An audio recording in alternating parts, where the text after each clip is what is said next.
Assalamualaikum warahmatullahi wabarakatuh.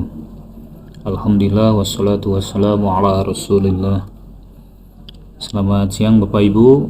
Alhamdulillah kita bisa bertemu lagi hari ini untuk membahas prediksi UPPPG TIK dalam jabatan 2022 tentang Quality of Service atau QoS dan recovery data dari layanan jaringan. Baik, untuk materi ini ada di kisi-kisi di nomor 56-57 ya, recovery data dan quality of service. Kita lanjutkan saja Bapak Ibu untuk soal pertama. Berikut ini adalah alasan mengapa kita memerlukan QoS kecuali. Di sini yang ditanyakan kecualinya Bapak Ibu ya. A, untuk memberikan prioritas untuk aplikasi-aplikasi yang kritis pada jaringan. B, untuk memaksimalkan penggunaan investasi jaringan yang sudah ada. C, untuk meningkatkan performansi untuk aplikasi-aplikasi yang sensitif terhadap delay seperti voice dan video. D, untuk merespon terhadap adanya perubahan-perubahan pada aliran traffic di jaringan. E, untuk keamanan atau pencegahan kerusakan pada sistem dan hilangnya data-data penting. Pentingnya QoS. Nah, ini beberapa alasan mengapa kita memerlukan QoS. Yang pertama, memberikan prioritas untuk aplikasi-aplikasi, memaksimalkan penggunaan investasi, meningkatkan performansi, merespon terhadap adanya perubahan-perubahan ya. Baik, prioritas ada, untuk memaksimalkan ada, untuk meningkatkan performansi ada, untuk merespon juga ada. Berarti jawabannya yang kecualinya adalah E Bapak Ibu ya. Kita kunci jawabannya, nomor 1 adalah E. Baik, selanjutnya Bapak Ibu untuk nomor 2, level tingkatan QoS untuk melakukan semua usaha agar dapat mengirimkan sebuah paket ke suatu tujuan biasanya disebut A. Integrated Service, B. Differentiated Service, C. Best Effort Service, D. On-Demand Self-Service, E. Measured Service.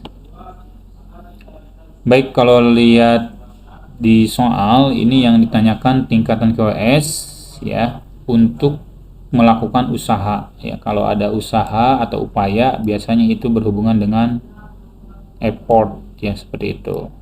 Jadi saya jawab untuk nomor 2 ini yaitu C ya, Best Effort Service. Coba kita cek di modul untuk memastikan Bapak Ibu ya. Tingkatan QoS, nah ini terdapat 3 ya, QoS, Best Effort Service, Integrated Service, dan Differentiated Service. Nah ini untuk Best Effort Service untuk melakukan semua usaha dapat mengirimkan sebuah paket ya, melakukan semua usaha agar dapat mengirim sebuah paket ke suatu tujuan. Ya betul sekali Bapak Ibu ya, untuk jawabannya adalah C, Best Effort Service. Kita kunci jawabannya nomor 2 yaitu Best Effort Service. Baik, selanjutnya nomor 3, model yang menyediakan aplikasi dengan tingkatan jaminan layanan melalui negosiasi parameter-parameter jaringan secara end-to-end merupakan level QoS pada tingkat A. Integrated Service, B. Differentiated Service, C. Best Effort Service, D. On-Demand Self-Service, E. Measured Service. Seperti yang tadi dibahas di nomor 2, untuk ini ada 3 ya tingkatannya ya. Jadi on demand dengan measure itu bukan, tadi best effort sudah dijawab. Jadi pilihannya antara integrated service dengan differentiated service. Kalau saya condong ke yang A ya. Untuk memastikan kita cek Bapak Ibu ya. Integrated service, model integrated service menyediakan aplikasi dengan tingkatan jaminan layanan melalui negosiasi parameter jaringan secara end to end ya. Betul ya Bapak Ibu, untuk jawabannya adalah integrated service. Kita kunci jawabannya untuk nomor 3 adalah A ya. Baik, selanjutnya nomor 4, berikut ini yang bukan merupakan dari parameter QoS ya, adalah, jadi yang ditanyakan adalah bukan, yang bukan ya, contohnya bukan. Baik, untuk bukan parameter QoS di sini ya, A. Throughput yaitu kecepatan rate transfer data efektif ya. Kemudian paket loss, kemudian delay, kemudian jitter, kemudian ada MOS, kemudian echo cancellation, post dial delay. Nah, ini PDD ya. PDD ada, ini ada, echo cancellation ada, throughput ada, latensi ada tadi. Nah, yang tidak ada atau bukan adalah noise. Jadi jawaban untuk 4 atau nomor 4 adalah D, noise. Kita kunci jawabannya nomor 4, noise ya Bapak Ibu.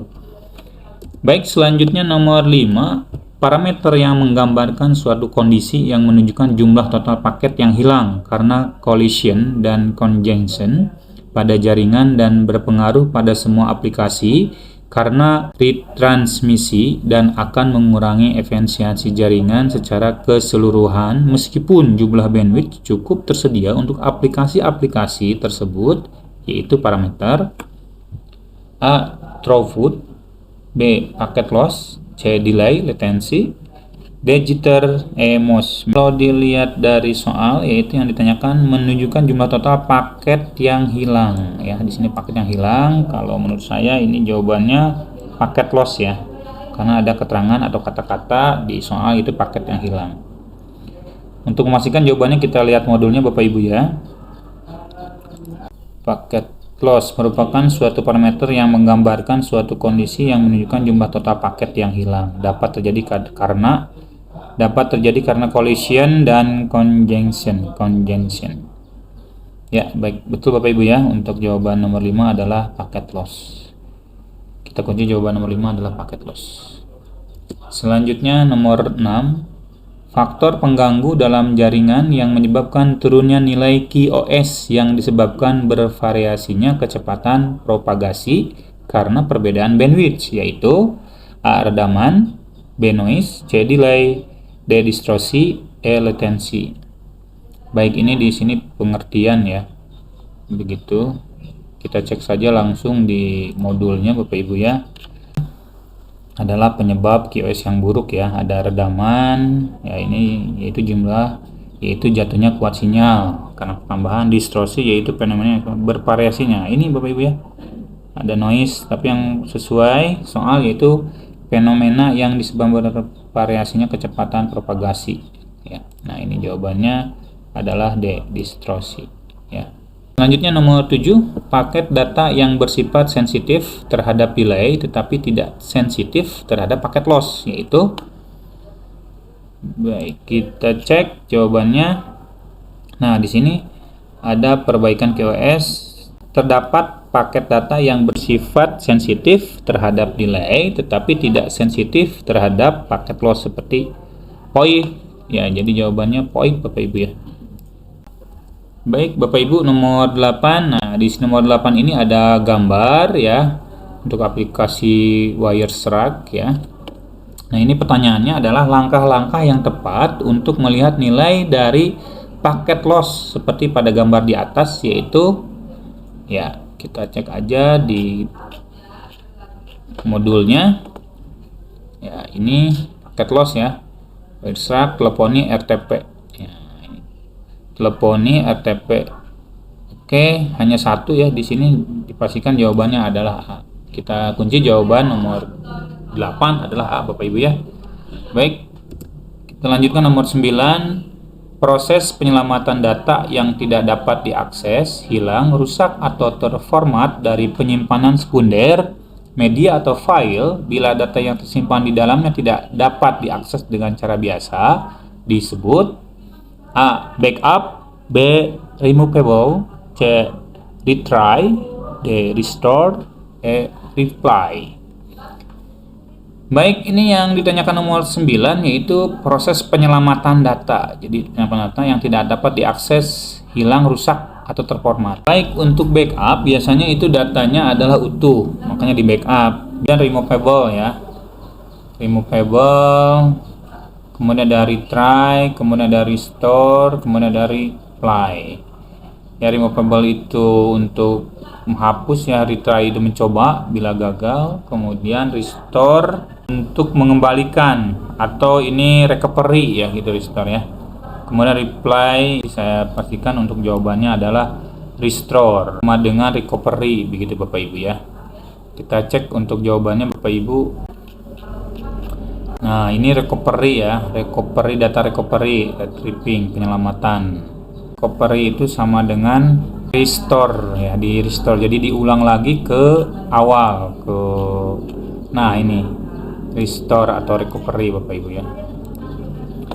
Baik, kita kunci nomor 9, jawabannya adalah restore.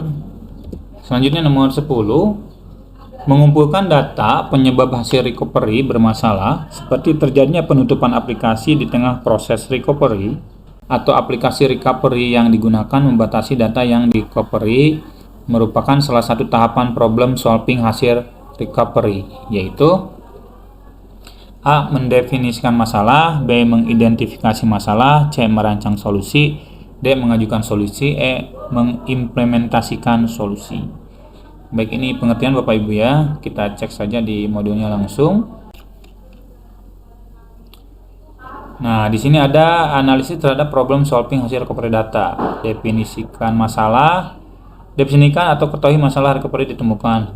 Kemudian identifikasi, kumpulkan data penyebab hasil recovery bermasalah sebenarnya terjadi penutupan aplikasi di tengah proses. Nah, ini adalah mengidentifikasi masalah ya. Ya, ini jawabannya nomor 10 kita kunci, yaitu mengidentifikasi masalah. Itu Bapak Ibu, soal sudah dibahas sebanyak 10. Silakan modulnya bisa Bapak Ibu buka, ada di link deskripsi ya. Terima kasih, thanks for your time. Saya akhiri. Wassalamualaikum warahmatullahi wabarakatuh.